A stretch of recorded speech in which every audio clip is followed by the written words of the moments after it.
আজকে যেভাবে আমরা এখানে শুনলাম এবং জানলাম, আমাদের কাছেও অহরহ গতকালকে তার আগের দিন বিভিন্ন সোর্স থেকে বিভিন্ন জায়গা থেকে আমাকে বলা হচ্ছে হাসপাতালের এই সমস্যা, তাদের ভিতরে এই সংকট, তাদের ভিতরে এই প্রবলেম, এগুলো আপনি দেখেন।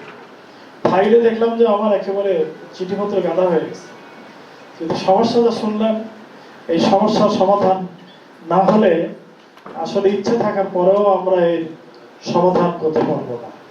এই জন্য মোটামুটি যা আমরা এই পর্যন্ত শুনলাম, ফাইল নিলাম, আপনাদেরকে আমি অনুরোধ জানাবো, আপনাদের স্থান থেকে বর্তমান যে অবস্থায় আপনারা আছেন সে অবস্থা থেকে পবিত্রতার সাথে, পরিচ্ছন্নতার সাথে যতটা সম্ভব বেশি সেবা মানুষকে দেওয়া যায় দিয়ে যান।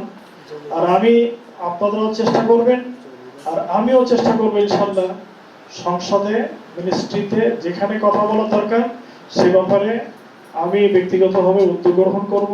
আমাদের মাননীয় আরো যে এমপি মহোদয়গুলো আছেন, মগন আছেন, তাদেরকেও সাথে নিয়ে আমি এগুলো চেষ্টা করবো ইনশাল্লাহ। অনেক সমস্যা, এই সমস্যাগুলো দূর হওয়ার জন্য হয়তো একদিনে হবে না, কিন্তু আমরা চেষ্টা করি। আপনাদের স্থান থেকে আপনারা চেষ্টা করেন, আপনারা ফাইল পাঠান, নোট দেন, আমি সেই নোটকে সামনে রেখে আমি চেষ্টা করবো ইনশাল্লাহ। আমি চাই হসপিটালটি সারা বাংলাদেশের ভিতরে সাতক্ষীরা মেডিকেল কলেজ হসপিটাল একটা আদর্শ এবং একটা মডেল হসপিটাল হিসাবে পরিচালিত হোক আপনাদের নেতৃত্বে বা আপনাদের সেবার মাধ্যমে। এই জন্য আমরা সহযোগিতা করতে চাই। দোল ধরাধরি, ভুল ধরাধরি এগুলো অনেক করা যাবে, কিন্তু আসলে দরকার হচ্ছে সমস্যার সমাধান। এই জন্য আপনারা আমাদের কাছে এগিয়ে আসবেন, আমরা আপনাদের কাছে এগিয়ে যাব, যে সার্বিকভাবে আমরা সাতক্ষীরাবাসীর চিকিৎসার জন্য আমরা যে কাজ করব, এটাই হচ্ছে আমাদের প্রধান টার্গেট। এ ব্যাপারে আমি শুনলাম, আমি ফাইল নিলাম, নোট নিলাম, এরপরও আপনারা আমার সাথে কথা বলবেন। আমরা ইনশাল্লাহ এই ব্যাপারে উদ্যোগ নেব, যেখানে কথা বললে হয় সেভাবে কথা বলে আমরা এই সমস্যার সমাধান করব। বিশেষ করে একটা বিষয়ে জানতে পারলাম যে ডায়ালিসিসের মেশিনগুলো ম্যাক্সিমাম বোধহয় খারাপ। এখানে বহু রোগী যাদেরকে কিডনি ডায়ালিসিস করতে হয়, এই দিকটা আমাদের ডাক্তার সাহেব লিখেছেন, আমাকে কালকে দেখালেন। এ ব্যাপারে আরো আমাদের উদ্যোগী হবেন, আমিও চেষ্টা করব। এছাড়া মানে এখানে ম্যান পাওয়ার, জনবল তো অনেক কম। হাসপাতালের ভিতরে ময়লা আবর্জনা, এটা আমরা গল্প শুনি যে এখানে গেলে পরিপাটি নাই, অপরিচ্ছন্ন, এটা ওটা।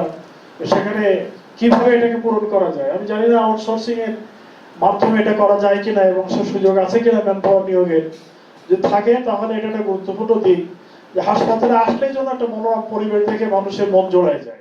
বিভিন্ন বিভাগে বিভিন্ন বিষয়ে জনবলের অভাব, অনেক মেশিনারিজ আছে যেগুলো কার্যকর না। বিশেষ করে ডায়ালিসিস বিভাগের অনেক মেশিন অকেজ, মাত্র 3টা মেশিন চালু আছে। তারা আমাদের কাছে দাবি করেছেন তাদের সকল সংকট এবং সমস্যাগুলি, ম্যান পাওয়ার, জনবল অনেক কম, অনেক রুগী আছে যেগুলো অজ্ঞাত, তাদের সাথে কোনো সহযোগিতা নেই, অ্যাটেন্ডেন্ট নাই, তারা এইভাবে পড়ে আছেন, তারা অনেক সংকটের মধ্যে আছে।